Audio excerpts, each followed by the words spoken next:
I'm just a wreck physically. I got the love handles. That's what we call it on middle-aged men. Love handles. What is it really? Side blubber. That's what I have. I'm sporting hip lard. Let's call it what it is. And I can't get rid of it. I was doing Jenny Craig for a while, but then her husband found out.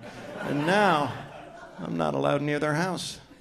I hate exercise. When I was a little kid, I had a lazy eye, and over the years, that spread throughout the rest of my body, and now I get winded flossing. That's not good.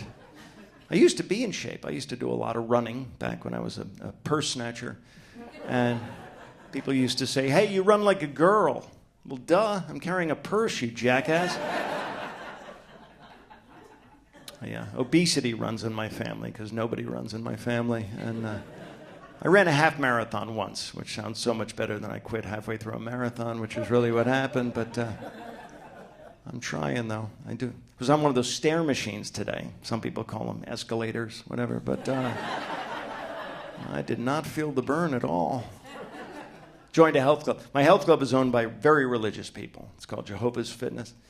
And there's this creepy guy there that always wants me to spot for him at the urinal.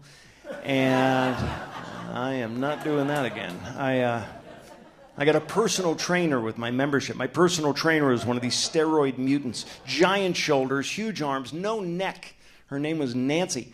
And I called her Mancy. And Mancy said that I should wear loose-fitting clothing to our sessions. And I said, Mancy, if I had any loose-fitting clothing, I wouldn't be in your goddamn session. How about that for a newsflash? And then she said, have you ever done any lifting? And I said, some shoplifting, but nothing heavy.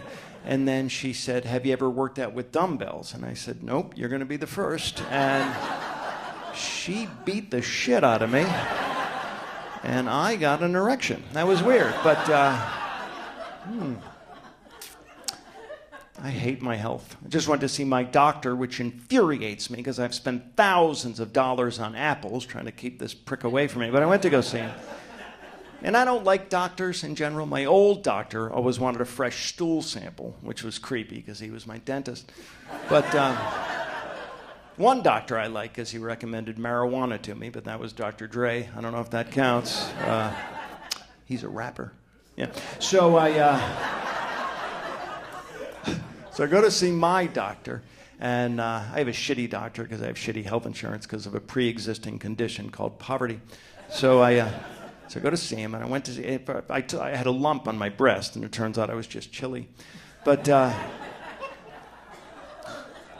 you may have noticed I do a lot of one-liners, mostly cocaine, so I talk fast, so you really have to stay on your toes like Danny DeVito in an ATM. All right, now, so my doctor says that I should have, first he tells me I have high blood pressure, which I took with a grain of salt, but then he told me I will never be able to have children because I don't have a uterus, apparently. And then he suggested a complete physical. And I said, but the complete physical is it customary to be naked? And he said, no. And I said, then put your goddamn clothes back on. You're creeping me out. And then he examined me, and I will spare you the details. But at the end, he summoned me into his office. He sat me down, and he told me that I have acute angina. And I said, it's actually a penis, but thank you very much. And I said, you have a nice tuchus, and he waived the deductible. So that's a win, right?